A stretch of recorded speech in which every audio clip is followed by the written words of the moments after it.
Hey everyone, back with Coach Kara. So we're gonna warm up our lower body, and I just talked about this before, but if you've missed the upper body warm up video, this whole purpose of warming up is to make sure you are preventing energy. You wanna get your energy flowing through your body. You wanna get the blood pumping.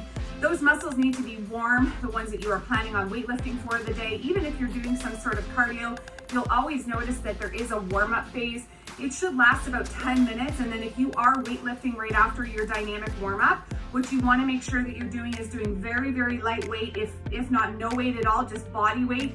You know, if you're squatting or deadlifting, you gotta make sure that your muscles are warm. You want to prevent injury. You don't want to overexert the muscles, because that's when we get injured, and then it's just gonna set us back huge. A lot of people don't do a warm up, and I would encourage you to start incorporating this into your workout.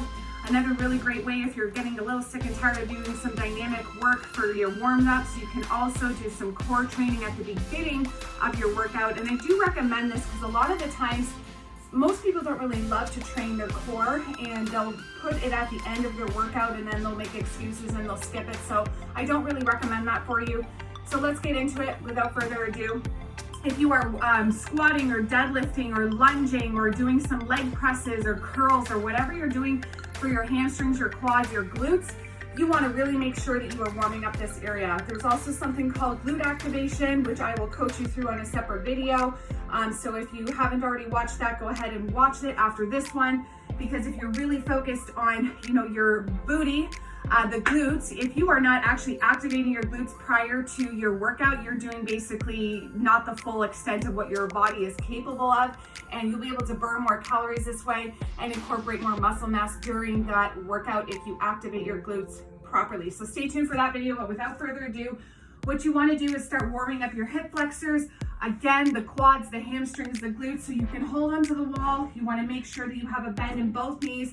You're going to take that left leg off the mat and start kicking it front and back. Here you want to be careful to not move your hips so much. We're focused here on warming up the legs and your glutes. So when you kick back, don't be shy to do a little bit of a flex through that glute. Exhale, make sure you're breathing. Kick that leg as high up as you can without leaning forward, and kick it back. I recommend 20 to 25 reps here per leg. Exhale, let's switch, okay? I'm gonna show you this way so you can see the form. Once again, you're bending at the knees. You're gonna kick straight up and back. Watch those hips. Exhale. Breathing is super important. Engage that core. Try not to let your whole body swing here. Exhale. Good job, everybody. What you really want to do here, again, we're going to warm up the legs so you can hold on to something if you like, the wall. What you're going to do is take one of your legs off the mat. You're going to cross it over, extend up. Once again, we're warming up the glutes. We're warming up your hamstrings, your quads, your hip flexors. Exhale and kick it up really to about hip height here. Once again, 20 to 25 per leg. Keeping that core nice and tight, okay? Obviously, you want to do the other leg.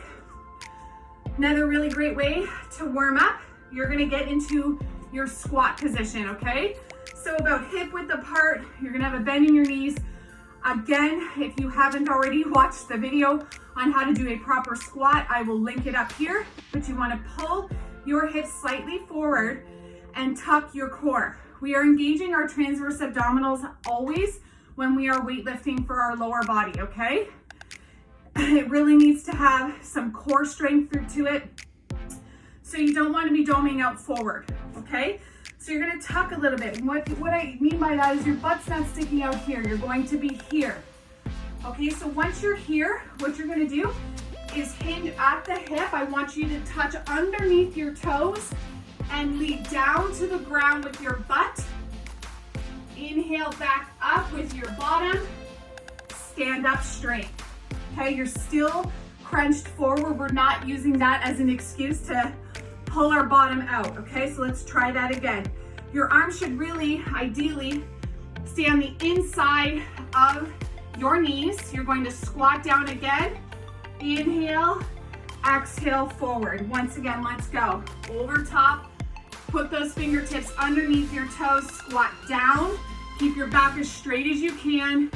Inhale, stand up. Let's do one more here to show you. Take your bottom to the ground. Inhale, exhale. When you're doing that stretch, what you want to do is focus on bringing the bottom part of your glutes to the floor first, okay? Let's move on to a little bit of upper back. What I want you to do again is just get into a forward lunge, take your knee to the mat, square your hips. You will have a tendency to turn to the side that we're lunged on. So make sure your hips are square to the front of the room. I want you to open up those hips.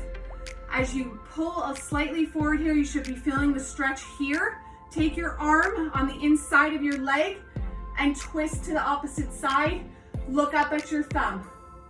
You're gonna hold it here to breathe about 3 times, deep breaths, in through the nose, out through the mouth, keeping that core nice and tight. Gotta stretch out that upper back, okay? You can switch. Once again, square those hips, pull forward so you're feeling a nice flex in the front part of your leg as well as your hip flexor. Take your opposite arm up to the sky here. Make sure you breathe. Great job, everybody. Let's stand up once more. Another really great way to warm up dynamically. Of course, we can do some body squats. Inhale down, exhale up. Slightly squeeze your bottom, push your weight through your heels. Once again, that core and that bottom pelvis should be tucked before you start getting into that squat. When you're squatting, do not have your knees come over top of your toes. Once you've completed this whole circuit, I recommend to do a little bit more of some back stretching, and we also can't forget about our calves. So if you can prop the front of your toe up on a ledge or a weight, what I want you to do is slightly lean forward. Your foot is up and elevated, your heel is pressed into the ground, core is tight. You're gonna lean forward until you feel a stretch through that back of the calf. Breathe. Good job, everyone. And we'll switch. Gotta warm up those calves. Just like, your core, your glutes, everything that we have muscle-wise, this is basically 50% of your leg. So we gotta make sure that we're warming it up.